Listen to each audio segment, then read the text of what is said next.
What's up, everybody? Welcome back to my channel. My name is Jacqueline. For those of you that do not know, I'm sorry about the lighting. The sun's kind of going down.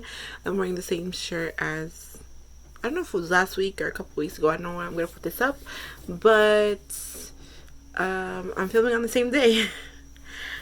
Today we're going to be talking about or looking at 1-star predictions of my favorite books, or some of my favorite books. So if you are interested in seeing this video, please keep watching.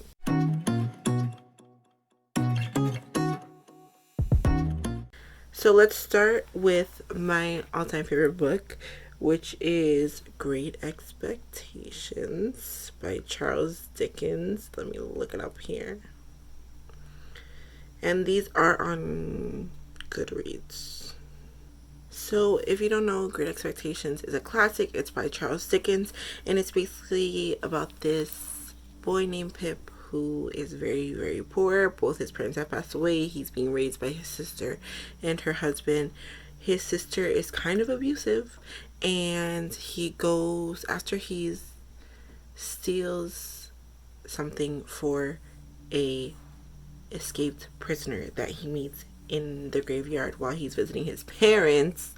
He goes to Mrs. Havisham's house. Miss Havisham is one of my favorite characters, if you couldn't tell by my grin. Mrs. Havisham, or Miss Havisham, is basically a jilted wife, jilted bride, and he meets this girl there, and it's just, I'm basically telling you the whole story right now, so I'm gonna stop, but it's really good. It's one of my favorite books. Obviously it is my all-time favorite book. The thing that I hear a lot of people say why they don't like it is because Charles Dickens is really, really, really, really detailed. He'll describe like a windy day in like 7 words, and that's just his writing style. Okay, let's start. Somebody said boring, dull, lifeless, and flat. This is so drawn out and boring. I kept having to remind myself what the plot was.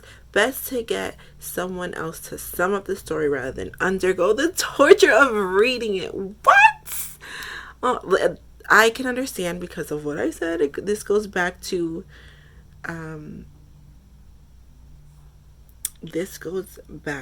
what I said about him being very detail oriented, and his very flowery writing. But I respect everybody's opinion though. Somebody else said Dickens is a jerk. That's an opener. Nobody likes his stuff. They're just afraid to say it because he's supposed to be classy.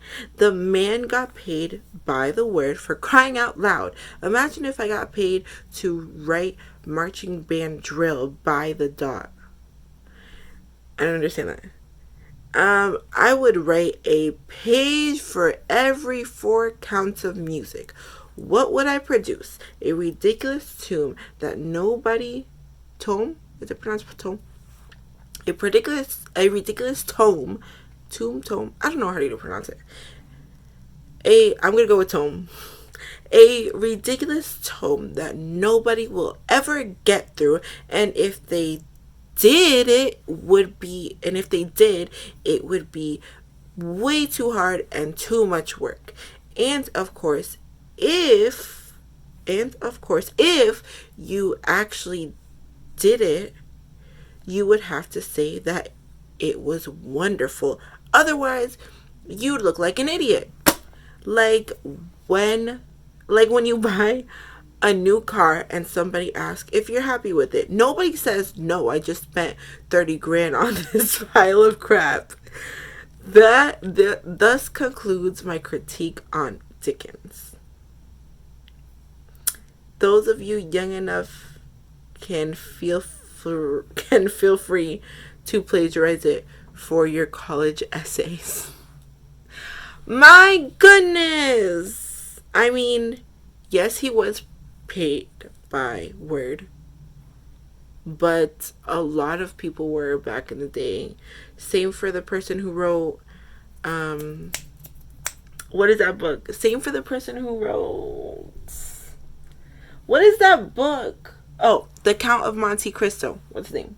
The Count of Monte Cristo by Alex Dumas.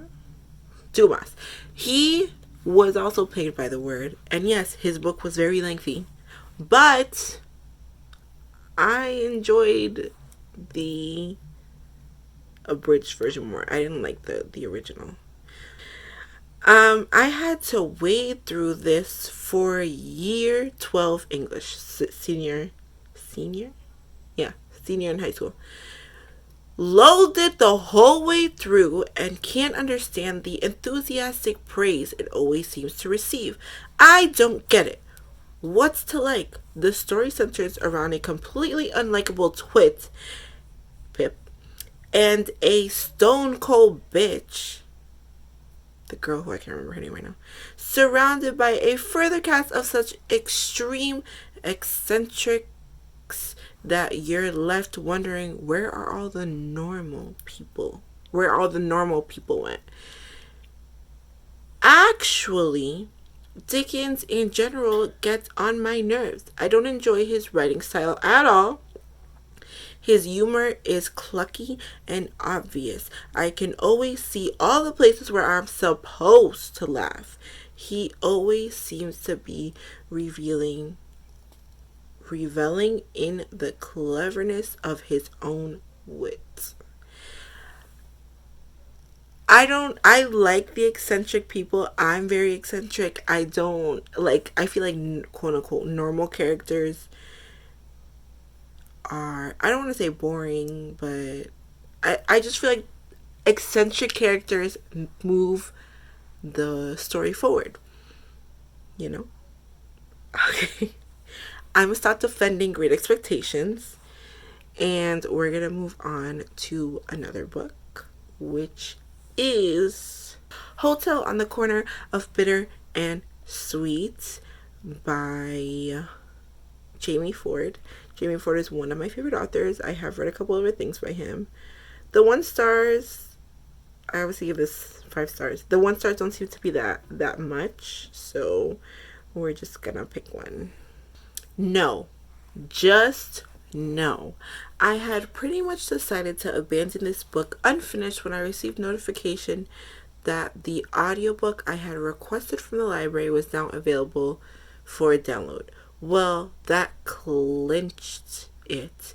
And so, in the style of Moonlight, I am bidding this book goodbye. Goodbye, book. Goodbye, hopeless twee title, which should have been a clue.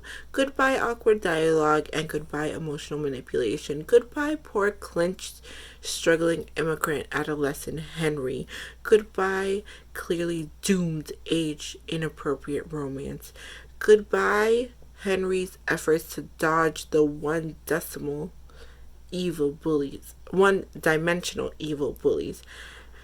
Goodbye, contrived coincidences. Goodbye, stock characters. Goodbye, good readers everywhere whose ratings of this book averaged out to 3.9. 3.9! I love the poetic style of Goodnight Moon. Love that because I am a children's teacher. I'm a preschool teacher. That was adorable. However, I do agree with the age inappropriate romance because they were way too young. And I'm kind of like, oh my gosh, when she was like, poor Clint struggling immigrant adolescent Henry. I love this book. I didn't give a synopsis. No, I'm not gonna give a synopsis. So Somebody said, I can't remember a book that made me this angry. And not at the subject matter, but at the sloppy writing. Here's a short list. Beware of spoilers. 1. Henry calls the early 40s the warriors. This is written as if Henry coined the term. 2. In 1986, Ethel is buried in the same cemetery as Bruce and Brandon Lee.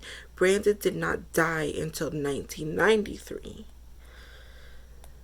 3. In 1986, Marty is in an online support group to deal with his grief, while CompuServe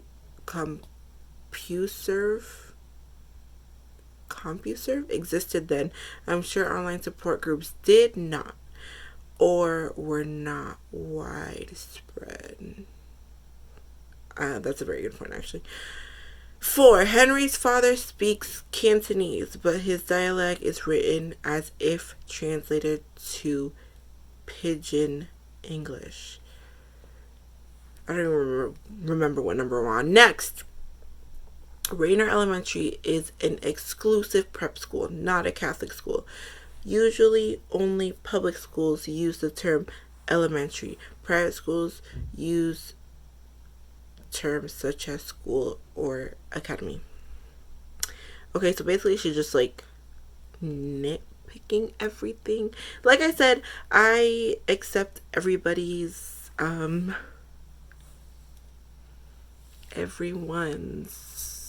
opinion, so I'm gonna let her have that one.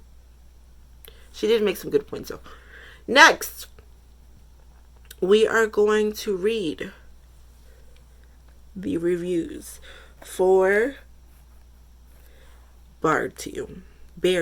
I always say Bared to You. Bared to You by Sylvia Day. For those of you that don't know, this is my all-time favorite romance series. I obviously rated it 5 stars, and I did write a review. Let's read my 5-star review. Bared to You is about Emma and her relationship with Gideon Cross. I absolutely loved it. This book reminded me a lot of 50 Shades of Grey series. I'm dying to pick up the second book and continue reading. I really like how romantic Gideon is from the beginning and how possessive he is and that he chooses her. However, Emma got very annoying with her insecurities, which I feel like is a common thing that annoys me in books with characters. I really get irritated when you're being reassured multiple times about something and you keep doubting it or being insecure for no reason, even though he was kind of a little bit of a reason. It was definitely a page turner. I finished this book in a little over 24 hours, and that's fast for me.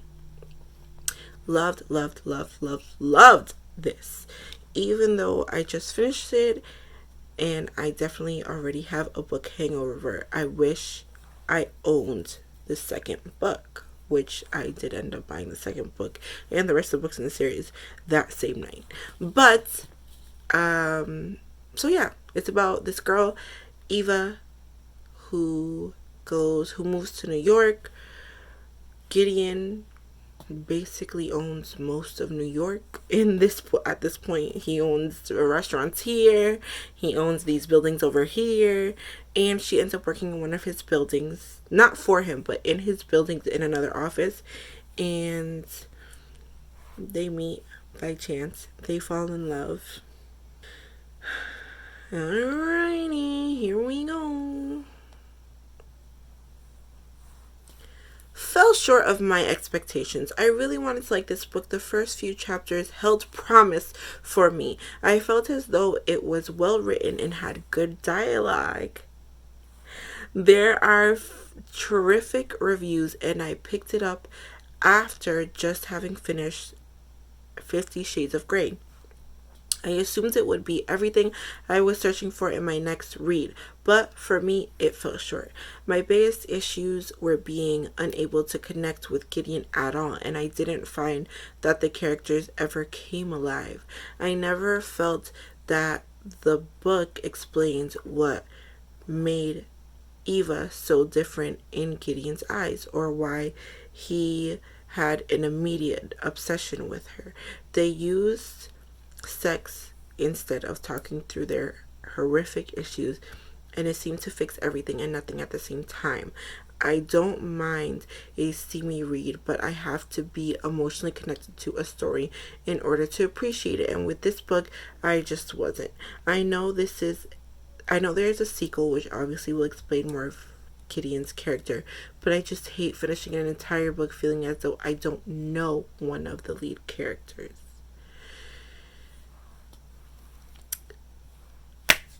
Even though this is a 1-star review, I absolutely love this review. Here's why. Number one, she wrote the review for her. For me, it fell short. My biggest issue, she kind of took responsibility for her experience with the book, which I do try to do, and I wish more people will try to do, because I've said multiple times, well, in one video, but in my real life I say multiple times, reading reviews are relative. Reading reviews are per person. Reading reviews are going to be different. A book that you're going to love, I'm not necessarily going to love. You can tell me the facts about it, how you felt about it, and why you didn't like it. But maybe the same reasons you didn't like it are some of the reasons I'm going to like it. She says she didn't personally connect to Gideon Cross. I had no problem connecting to Gideon Cross. She was very valid in saying that all the horrific stuff they've been through separately, they kind of tried to fix with sex, and then they would act like it fixed everything, but it really fixed nothing. That is a common theme in all 4 books, and it can get very annoying. Okay. DNF'd halfway through when the hero takes the heroine to his love shack hotel room filled with love toys, where he's had many women in the past. I decided this book wasn't for me. There's no emotional connection between the hero and heroine, just sex, and more sex. Also, the writing seems disjointed and stilted at times. Had a hard time following. Seems way too much like 50 Shades, and makes me think the author jumped on the 50 Shades bandwagon. I actually like this more than 50 Shades. I've said that multiple times. But I feel you. Make sure to subscribe. Make sure to share this and any other video on my platform which you feel your people will love. And remember to spread peace and positivity all day, every day, and it'll come back to you. And remember to keep reading. I'll see you next time.